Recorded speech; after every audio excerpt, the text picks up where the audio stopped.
150 agad tayo? 160. Grabe. Sarap. Hoy, baka masito tayo nung startol.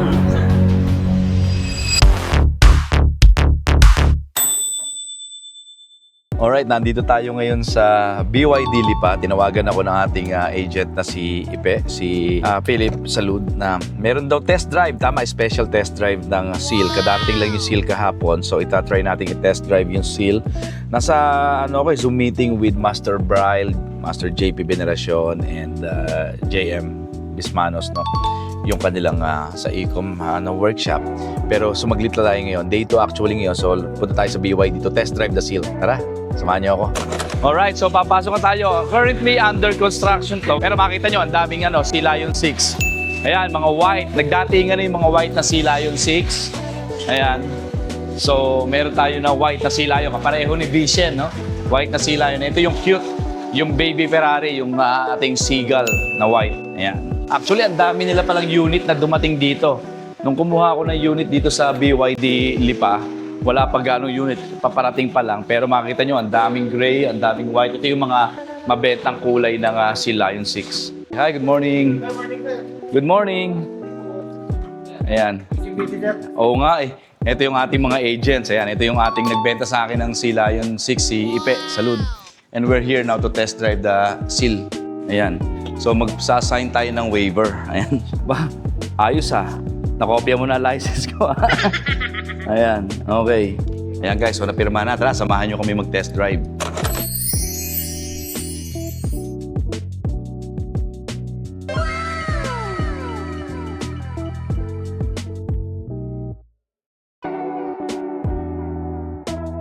Sa Tambo lang siya, malapit lang.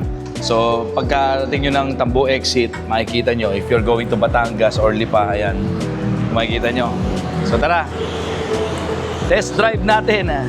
Hindi ba siya hindi ba siya tawag dito, ma-confuse kasi may susi ako ng Seal 5. Tapos may susi ako nito. Which in that case, nalimutan ko yatang ilak yung aking Sea Lion testing. No. The good thing about this mga subscribers, meron tayong apps ng BYD. So sa apps ng BYD, ma-check natin kung yung aking bang kotse ay nakalock or hindi. And hindi siya nakalock, pwede ko siyang i-lock remotely kahit sa ibang lugar ako. So, close, door and lock, ayan, okay naman. So, pinapakita dito na nakalock yung windows at saka yung doors. Kaya okay, we're good to go. Tara, okay, so nakita nyo, umaangat yung handle niya. Ganda ng door handle niya, umaangat. Ito yung mga dating unang style na shaved door handle. So, pakita natin yung interior. Ganda ng interior, ayan. Bulaga! Yan. So, nasakit tayo. Ang baba. Okay, hindi na ako nag-i-sports car eh. Pero ang baba. Again, makikita nyo, meron tayong high voltage na key wireless charging. Para yung mga smartphone ninyo, kung top of the line Android yan or iPhone, may charge nyo dyan. So, sige. Ayan. So, lalabas na tayo ng parking lot. Tetestingin natin. Sabi ni Boss Ipe, mag-Balete exit daw tayo. So, sige, Balete exit, shall we go? Ang galing. Galing ng sensor niya, actually. Again na ha. Lugo ko na to. Naka-normal pa lang tayo, sir. Normal? Then, try nyo mamaya. So, normal pa lang to. Sa expressway, tatry ko yung sports mode niya. Parang gusto mo akong pabilin talaga nito ha. Sige, lakas ng torque, grabe. Oh! Dapat pala nasa harapan yung camera eh. Oh, hell no! Oh, hell no! Normal pa lang yun, ha? Ilagay natin sa abnormal. Ilagay mo nga sa sports, paki-shift. Ayan. Hindi ko lang. Okay, ready, ha? So, palabas na tayo ng expressway. Ayan, pauna natin ito track. Tingnan natin ang torque. Ayan, ready? Sisingit ko dito.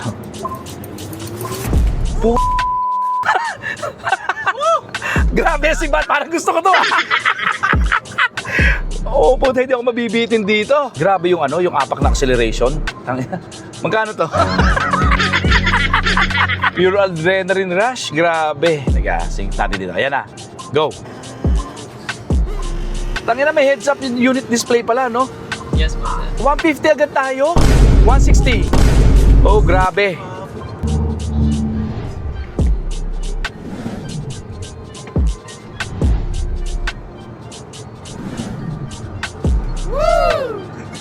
Yung torque eh, no? Grabe. Sarap. Ang gusto ni Mrs. Tang eh. Ready? Woohoo! Grabe yung torque niya. Oy, baka masita tayo nung Startol. Why are you running? Why are you running? So far, the driving experience is okay naman. Again, apakan ko yung yung acceleration. Tinan nyo ha. No, natural to. Ito, torque ko ha. Ang bilis! Suddenly, 150 na tayo agad. Grabe!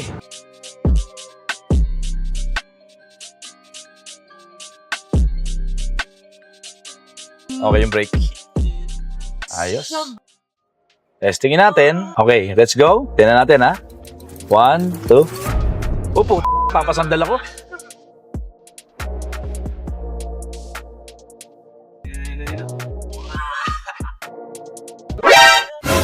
Oh no! Gulong nito. Ganda nito. Grabe, sobra. Ganito takbuhan ko dati sa Kuwait eh. Sarap. Ay, para ka naka-Ferrari. Mambo na. Ah, hindi siya naka-auto wiper na yung auto wiper ko.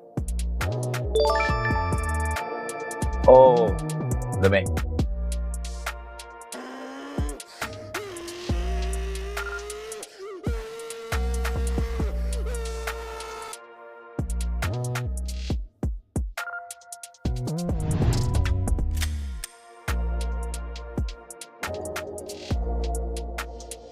So, 160 takbuhan natin. Ang sarap. Simple-simple sa kanya. Para ako nagwa 120. Anong brake nito? Slotted disc? Brembo. Brembo? Yes. Ayos ah. Talaga ba? Naka-Brembo to? Yes. Naka-Brembo to sir eh. Buti naka-stamina rin sir. Yung cornering niya, hindi mo random yung Kaya ginagano ko, sinasadya ko talaga para matingnan ko yung yung body roll niya. Yan sir. Ang ganda na naka heads up unit. Okay na rin kasi kahit hindi ko masyadong dito, yung heads up ang titinan ko lagi pala. Mabilis umubos pag naka-sports mode, no? Pero hindi naman ako lagi tatakbo ng ganito eh. Pero ang makikita lang dito, if there's the need, no? Pero yung eco niya, mabilis na rin eh. Pag natin sir, yung normal, yung tinry niya. Bago tayo lang mas. Ano yung 199, 198? Ayun yung kilometer range na. Yes po. So kita yung percentage, yan yung kilometer range. So 198 pa pala, malaki pa rin. Pwede pa lumuwas, no? Yes sir. Pwede. Manila sir. Oo. Okay, good. Anyway, yan. So, papasok tayo. Grabe yung takbuhan. Ang ganda. Papasok tayo ng Startol. Imagine, guys, meron siyang 34% na battery na lang. Pero yung 34% na battery pala, kaya pang tumakbo ng 197 kilometers. Dito na tayo sa BYD. That was such a thrilling test drive. Napaka-raw nung test drive na yun, Walang script, walang edit. Grabe. Pure adrenaline experience hatid sa atin ng BYD Seal. Grabe. Sa mga kabataan, sa mga sobra sulit. Alright, see you guys. Okay, tingnan lang natin yung yung trunk capacity niya. Okay yung trunk. Mababa lang pero wide siya papasok. Siyempre, what can you expect on a sports sedan, di ba? Ganyan talaga. Kaya, pwede siyang pindutin from the driver's side and then dito rin. So, ang maganda dito, automatic tailgate na siya. Ayan, no? Alright, automatic tailgate na.